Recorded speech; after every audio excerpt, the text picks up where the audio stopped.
मुझे बताया हमारी खूबसूरती कितनी मुतासर होती है, जैसे डार्क सर्कल्स। अच्छा, कुछ लोगों में ये भी बता दूं कि ज़रूरी नहीं है कि नींद की वजह से डार्क सर्कल्स हों, कुछ लोग जेनेटिकली भी डार्क सर्कल्स का इशू होता है और जिससे भागना बड़ा मुश्किल होता है।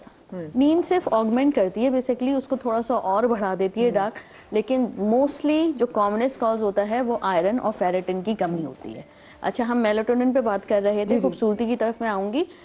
आप सबसे पहले ये रीज़न फाइंड आउट करना ज़रूरी है कि आपको बेख्वाबी जो है वो फिजियोलॉजिकल हो रही है या पैथोलॉजिकल हो रही है। यानी फिजियोलॉजिकल कि आपकी बॉडी में किसी चीज़ की कमी है, चाहे वो वाइटामिन्स हैं, आपके हार्मोन्स काम नहीं कर रहे हैं, विटामिन डी की कमी है, सो मैनी फैक्टर्स। और पैथोलॉजिकल कि आपकी बॉडी में ही कोई बीमारी चल रही है। आपका जो है फैटी लिवर है, मोस्ट कॉमनेस्ट जिनका फैटी लिवर होता है वो रात में देर से खाना खाते हैं और फिर जो है वो साइकिल चलती रहती है कि नींद नहीं आती। तो ये जो फैक्टर्स हैं इनको रूल आउट करना। अगर पैथोलॉजिकल है तो आपको पता होना चाहिए कि मेरी बेख्वाबी का ये रीज़न है। मोस्टली लोगों को थायराइड का इशू होता है, तो थायराइड की वजह से भी कंट्रोल होते हैं, चाहे हाइपो है चाहे हाइपर है, उसकी वजह से भी नींद ना आना होता है। अब ये जितने फैक्टर्स है ना, इसमें जो मेलाटोनिन का रोल है वो ये है कि आप जिस डॉक्टर के पास जाएं वो आपको प्रिस्क्राइब करे। उसमें आपका विटामिन डी लेवल बहुत अच्छा होना चाहिए, क्योंकि इसकी एब्जॉर्प्शन डिपेंडेंट है विटामिन B12 से। B12 न्यूरोप्रोटेक्टिव होता है। अगर आपका B12 600 से लेकर 900 होगा तभी मेलाटोनिन आपके ऊपर वर्क करेगा। 2 मिलीग्राम से लेकर 5 मिलीग्राम डोजेज रिकमेंडेड है, और इसको भी आपने डेली बेसिस पे नहीं लेना होता है, इसको आपने एज ए सपोर्ट लेना है सिर्फ। ठीक है, आप अपनी डाइट अच्छी करेंगे, दबा के ले रहे हैं। हमारे यूके से कोई आ रहा है तो हमारे मेलाटोनिन लेकर आता हो। आपको अगर मेलाटोनिन यूज करने के बाद भी नींद नहीं आ रही है, इसका मतलब ये नहीं है आप 10 मिलीग्राम पे पहुंच जाएंगे। आप 2 मिलीग्राम से 5 मिलीग्राम पे जाएंगे, and doctor has to increase it. आपने खुद ही इंक्रीज नहीं कर देना है।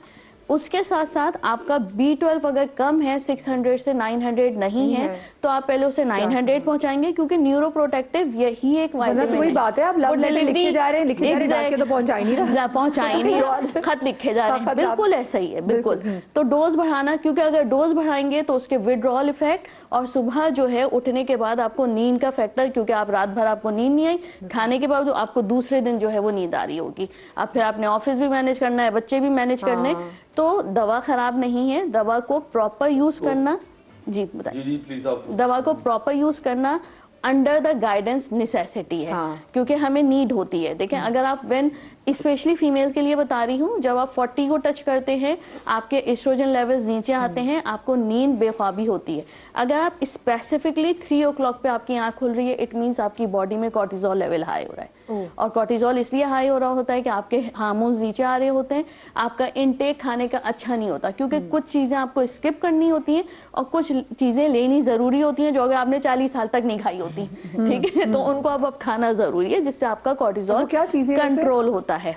स्किप करना और लेना। हाँ, जो आप कह रहे हैं जो चीजें नहीं खानी होती, जो चीजें नहीं खानी होती हैं वो खासतौर पर होता है कि गोश्त आपको ज्यादा नहीं खाना होता है, आपको वेजिटेबल्स पे शिफ्ट होना होता है, आपको ज्यादा से ज्यादा फ्रूट्स पे शिफ्ट होना होता है, और इसके अलावा नट्स और सारी चीजें या वो चीजें जिनको फाइटोएस्ट्रोजेंस कहते हैं वो आपको अपनी डाइट में ज्यादा करना। अच्छा, मेलाटोनिन की और चीज बताते हैं, रिसर्च आ गया है FDA की कि अगर आपको हार्ट डिजीज है तो आप you have to be careful in taking it. If it's giving you symptoms the next morning, palpitation, आपको घबराहट हो रही है, कोई भी प्रॉब्लम हो रहा है, your blood pressure change or something, so you have to, in cardiac patients we have to monitor it carefully. So हर कोई patient ऐसे उठा के over the counter नहीं ले without consulting a doctor. वो लोग कहते हैं नहीं, कुछ कोई नुकसान नहीं है, ले लो, हम भी ले रहे हैं, कोई मसला नहीं। सर दर्द की शिकायत भी हो जाती है खवातीन में, बहुत ज्यादा सर दर्द होता है।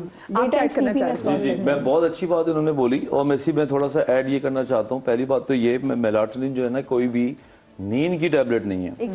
ये जो लोग हमारे यहाँ जाहिलों की तरह पड़ जाते हैं ना किसी चीज पे, तो आपके चैनल के तवज्जुह से मैं ये बता रहा हूँ कि मेलाटोनिन जो है वो नींद की डायरेक्ट टैबलेट है ही नहीं। हमारे ब्रेन में एक ऐसा केमिकल बॉडी में निकलता है, जब आप नींद के पिछले पहर जाते हैं और कमरे में अगर अंधेरा होता है, गुप अंधेरा जैसा, तो ये मेलाटोनिन हमारे ब्रेन से खुद ही निकलता है, और वो हमारे ब्रेन के जो न्यूरॉन्स हैं उनको एक डीफ्रेगमेंटेशन के मराइल से गुजारता है। मिसाल के तौर पे कमरे को हम सेट करते हैं, अलमारी को सेट करते हैं, इसी तरह हमारा ब्रेन सेट होता है due to melatonin. After 2-3 PM अगर कमरा डार्क हो, और वो फिर खुद ब खुद हमारे दिमाग से निकल के एक टाइम पे रुक जाता है और मॉर्निंग में वो खत्म हो जाता है। सही। अब इसका ताल्लुक ब्रेन की नींद का ऐसा है कि जब दिमाग में सुकून आएगा, आप रिलैक्स होंगे तो नींद ही तो अच्छी आनी है ना। तो ये इनडायरेक्ट तरीका है, रेमेडी कह लो उसको। हमारे मास्टर में लोग सोते नहीं है तो मेलाटोनिन कम हो जाता है, फिर सोते हैं तो लाइट्स ऑन करके सो रहे होते हैं तो वो सही तरह नहीं निकलता। तीसरा ये कि मोबाइल लेके सो रहे होते हैं तो वो जो बच्चा कुछ बेचारा निकलना होता है वो भी नहीं निकलता। तो फिर वो कहते हैं कि हमें मेलाटोनिन दे दो, उससे नींद अच्छी आएगी। तो ये बहुत बड़ा मिथ है, नींद की टैबलेट से डायरेक्ट नहीं है। हाँ, ये आपको जिससे उन्होंने बोला सपोर्टिव ट्रीटमेंट है, प्लस नींद का ताल्लुक थकन से। आप ये बात याद रखें, जो हमारे माशरे में ज्यादातर पेशेंट जो मेरे पास सबके पास आते हैं, जिस्मानी तौर पे नहीं थकते उतना जितना दिमागी तौर पे थक जाते हैं। और दिमागी तौर पे थकने को ये समझते हैं थकान, ऐसा नहीं है। अगर आप 6 घंटे पेशेंट्स देखते हैं और आपका दिमाग बिल्कुल माउफ हो जाता है और आप थक जाते हैं और आप चाहते हैं कि अब मैं जाके बिस्तर पे जाके सो जाऊं, तो वो तरीका नहीं है जब तक आप 40 मिनट वॉक करके नहीं जाएंगे। जब तक आपकी जिस्मानी थकावट और दिमागी थकावट इक्वल ना हो, आप पैरेलल हो ही नहीं सकते नींद के लिए। तो ये बेसिक कॉन्सेप्ट्स हैं जो हमारे नहीं समझते। और फिर इन्होंने जिस तरह बोला, भेड़ चाल बहुत है ना, हर कोई तो डॉक्टर बना बैठा है यहाँ पे माशाल्लाह से, जिसको देखो आप महफिल में बैठे हैं उसको सिर्फ इतना बता दो मेरे सर में दर्द है, जनाब सारे डॉक्टर अपने नुस्खे खोल के बैठ जाते हैं। बिल्कुल ऐसे ही। हाँ, कि मैंने मेरे पे काम किया था, ये मैं तो बताती हूँ। मैं चाहूंगी गालिब आप चले जाए किचन काउंटर की तरफ, और पहली चीज जो हम गालिब वो क्या बनाएंगे? सबसे पहले इसका तयन होना कि नींद की कमी की वजह क्या है। हाँ। फिजिकल एक्टिविटी का कम होना, बहुत ज़्यादा स्ट्रेस का होना। कुछ लोग अलार्म लगा के सोते हैं दिमाग में। जैसे मैं अपनी अगर बात करूं तो जैसे आज 7:30 बजे उठना था, मुझे अलार्म की ज़रूरत नहीं, अलार्म लगता ज़रूर है लेकिन मैं 1 या 2 मिनट पहले खुद कुदरती आँख खुल जाती है। अच्छा, मेरी वैसे ना अपने अलार्म से पहले आँख खुल जाती है। मेरा हमेशा मुझे अगर बच्चे को भी स्कूल छोड़ना है, मुझे कहीं जाना है, मेरे माइंड में है कि 7:30 या 8 बजे उठना है, मैं 2 मिनट पहले मोबाइल ज़रूर देखता हूँ उठ के कि 1 मिनट रह गया अलार्म बजने वाला। ये एक कुदरती, और ऐसा नहीं कि बार बार उठ रहा होता हूँ, इत्तेफाक ऐसा है कि उसी वक्त आँख खुलती है और दिमाग आपका जो है वो इस तरह काम कर रहा होता है कि प्रॉपर तौर पे आपको इंडिकेशंस दे रहा होता है। अब इसी तरीके से अगर मैं कुछ पेशेंट्स की अगर बात करूं, दिमाग में उनकी ये बात बैठी हुई होती है कि सुबह उठना है या नींद नहीं आएगी, दोनों मैसेजेस आपको नींद में खलल का बायस बनेंगे। कुछ लोग होते हैं जो कहते हैं मैं तो दिमागी तौर पे जाग रहा था पूरी रात, कुछ चीज़ें चल रही थी, बेख्वाबी थी, थकन का अंसर उनमें बहुत ज़्यादा पाया जाएगा, उनको फिजिकल जो एक्टिवनेस है उसमें भी कमी महसूस होगी और दिमाग भी उनका हल्के हल्के वीक होना शुरू हो जाएगा, जिसको आप ये कह लें कि थोड़ा सा जो हाफजा कमज़ोर हो जाता है, उसमें मददगार साबित होगा अगर आप जो है वो इस तरह की आपकी स्लीप पैटर्न होगा। अच्छा, जैसे मैंने अद्वियात के ऊपर बात की, पहली तो बात ये कि अद्वियात खुद से लेना कभी भी अक्लमंदी का वो नहीं है, हमेशा इस पे एम्फसाइज करते हैं सर मेडिकेशन पे। हाँ। नंबर 2, मेलाटोनिन पे हमने बहुत तफसीलन बात की। 14 साल की बच्ची, 18 साल की बच्ची, 18 साल का लड़का, मुझे नींद नहीं आई थी, किसी ने मेलाटोनिन बताई थी, मैं तो वो ले रहा हूँ। मेलाटोनिन इंपॉर्टेंट हो सकता है, जिस तरह डॉक्टर बजाज ने बहुत वजाहत से चीज़ों को बताया कि ये केमिकल है जो कि दिमाग ने खुद एक्सक्रीट करना होता है, वो नहीं कर रहा होता, उसका रीज़न ढूंढे, ना कि ये कि एक्स्ट्रा आप कुछ ले लें, एड अपने दिमाग को दे दें और उस वक्त तो आप अच्छा हासिल कर लेंगे, लेकिन इसके लॉन्ग टर्म में कहीं ना कहीं बहुत बुरे रिएक्शन। हम देखिए हमारा दिमाग है ना हमारी तरह है, अगर खुद आप उसको काम नहीं करने देंगे तो उसको पता होगा कि मैं तो नहीं काम कर रहा, ये मुझे दे रहा है, ये मेरा खुद ही काम कर लेगा, तो वो फिर सुस्त हो जाएगा। ना सिर्फ दिमाग, जितने भी ऑर्गन्स हैं अगर आप उसको एड पर रखना शुरू कर देंगे तो हल्के हल्के वो चीज़ अपना जो ऑर्गन है वो अपना काम छोड़ती रहेगी। जैसे कि हम बात करते हैं पेनक्रियाज की, कि जो लोग शुगर की दवाओं पे चले जाते हैं, जो थायराइड होता है उसकी दवाओं पे चले जाते हैं या किसी भी चीज़ की दवा पे चले जाते हैं, बॉडी अपना काम हल्के हल्के छोड़ देती है क्योंकि उसको तो वो केमिकल मिलना शुरू हो गया, तो वो उसको बनाने की ज़रूरत क्या है, फैक्ट्री बंद कर देगी वो, क्योंकि मुझे तो एक सर्कल चल रहा है। मैं अपने क्योंकि हफ आ रही हूँ, बंद करो सिस्टम सारे। हर केमिकल बॉडी के विसरा की या मसल की कहीं ना कोई जुगाड़ है यूज करने की, बाय डूइंग समथिंग बेटर। ऐसा नहीं है कि आपका अगर बॉडी का कोई काम करना छोड़ दिया तो डायरेक्ट दवाई पे जाए, हो सकता है कोई ना कोई इसका अमल हो जिससे वो स्टिमुलेट हो ये जाए। ना हो कि कल सब अपनी दवाइयां छोड़ के बैठे हो, कुछ दवाइयां लेनी जरूरी होती हैं, जैसे थायराइड की और डॉक्टर ने जो दवाई दी है, हम फिर वो कह रहे हैं खुद से नहीं, डॉक्टर ने जो दवाई दी है वो नहीं, कल सब जुगाड़ पे ना बैठे हो जिस्म के। अच्छा, वैसे मैं अपने पेशेंट्स को ये कहती हूँ कि आप किसी पे डिपेंड करना शुरू कर देते हैं तो वो ऐसा ही होता है जैसे घर दामाद, उसको काम करने की क्या जरूरत है, सब तो आप उसको दे रहे हैं तो मैं इस तरह मिसाल बताती हूँ, सब कहते हैं हाँ हाँ हाँ ठीक है। मैं देखिए अगर डॉक्टर ने आपको एक दवा दी थी 3 साल पहले तो आप अभी तक क्यों खा रहे हो? आप उसको रिविजिट तो करो, कितने दिन की दी है? साल वो बता रहे हैं कि नींद की गोली भी आपको 14 दिन से ज्यादा आपको नहीं लेनी प्लीज जी। अच्छा, नींद, बेख्वाबी, बहुत ज़्यादा देर से नींद आना, बिस्तर पे बस करवटें बदल रहे थे, नींद नहीं आई, उसके लिए एक बहुत अच्छी रेमेडी है खशखाश, पॉपी सीड। पूरी दुनिया में ये बहुत ज़्यादा करामत नुस्खा है।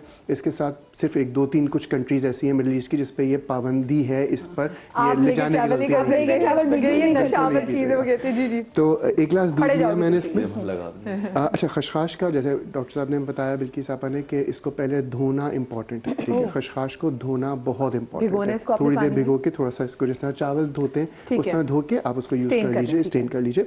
मैंने 1 गिलास दूध लिया, इसमें मैंने धुली हुई खशखाश 1 चाय का चमचा ऐड की और मैं इसमें ऐड करूंगा पम्पकिन सीड्स का ऑयल। पम्पकिन सीड कद्दू के बीज का ऑयल है। ये कद्दू के बीज में मेलाटोनिन खुद ही कुदरती तौर पर होता है और ये इस्तेमाल किया जा सकता है क्योंकि बेनिफिट इसके उसमें है। ये मैंने सिर्फ आधा चाय का चमचा लिया इसमें और इसको मैं 1 उबाल दूंगा दूध को, सिर्फ थोड़ा सा उबालेंगे और इसको छान कर रात को सोने से 1-1.5 घंटे पहले, जब भी आपकी ख्वाहिश है सोने की, उससे 1-1.5 घंटे पहले ले लें तो इसके कोई ख़ास साइड इफ़ेक्ट्स भी नहीं है। खशखाश की अगर बात की जाए तो इसमें कैल्शियम भी होता है, इसमें बोन हेल्थ के लिए ये अच्छा हो जाता है और सेडेटिव होता है ये, तो ये जितने भी एडल्ट्स हैं वो इसको बहुत आसानी से कंज्यूम कर सकते हैं।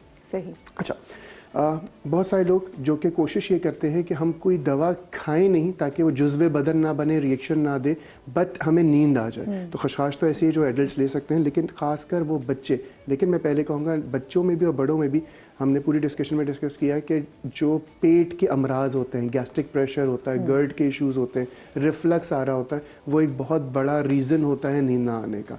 स्ट्रेस का होना एक बहुत बड़ा रीज़न होता है। तो पहले तो ट्रेस आउट करना इंपॉर्टेंट है। दर्द क्यों हो रहा है वो जाने और उसके बाद दवा लें तो ज़्यादा फ़ायदा होगा। सिर्फ पेन किलर लेके हल नहीं है, वो डायग्नोसिस इंपॉर्टेंट है। तो लेवेंडर एसेंशियल ऑयल, ये इवन बच्चे जो कि छोटे हैं, 1 साल से बड़े हैं, उनको सिर्फ 1 कतरा लेके इस जगह पे कनपट्टी पे लगा दीजिए। तो लेवेंडर की जो खुशबू होती है उससे बच्चों को नींद आ जाती है और इसका कोई ख़ास रिएक्शन स्टैब्लिश नहीं है अभी तक की अगर बात की जाए तो ये दिया जा सकता है बच्चों को। और सिर्फ इंपॉर्टेंट यही है, फिर मैं हमेशा इस तरह कहता हूँ कि चीज़ ओरिजिनल होनी चाहिए। हमारे यहाँ अल्हम्दुलिल्लाह हम बहुत दयानतदार कौम है, तो उस चीज़ में ज़रूर वो देख लीजिएगा। तो लेवेंडर एसेंशियल ऑयल जो है वो इसके लिए बहुत ज़्यादा करामत होता है।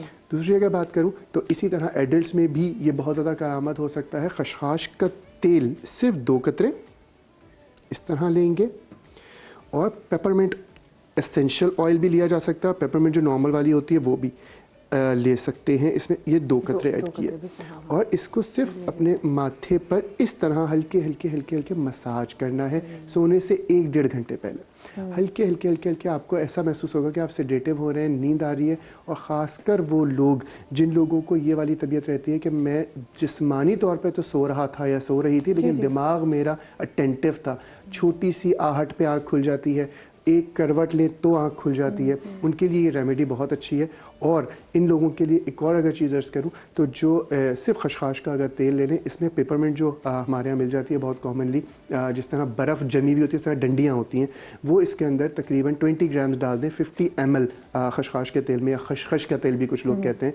तो उसमें अगर डाल दें, इसको डिज़ोल्व होने का इंतज़ार करें। जब ये डिज़ोल्व हो जाए तो 2 कतरे लेके अपनी कनपट्टी पे भी लगा लीजिए और तलवों पर लगा लीजिए। तो इससे इंशाल्लाह बहुत अच्छी नींद आ जाएगी। और अगर आपने कोई दवा बहुत ज़्यादा अरसे तक इस्तेमाल नहीं की हुई तो ये रेमेडी आपके लिए एक बहुत असरअंदाज भी हो सकती है और विदाउट एनी साइड इफ़ेक्ट्स हो सकती है, जिसमें ना कोई ऑर्गन डैमेज होगा, ना ही आपके जिस्म के और मामूलात ख़राब होंगे। क्योंकि भी वाकई जो हम मुसलसल सरदर्द की भी गोली लेते हैं तो उसके भी एक साइड इफ़ेक्ट्स हैं अगर आप बगैर प्रिस्क्रिप्शन की वो लिए जा रहे हैं खुद से।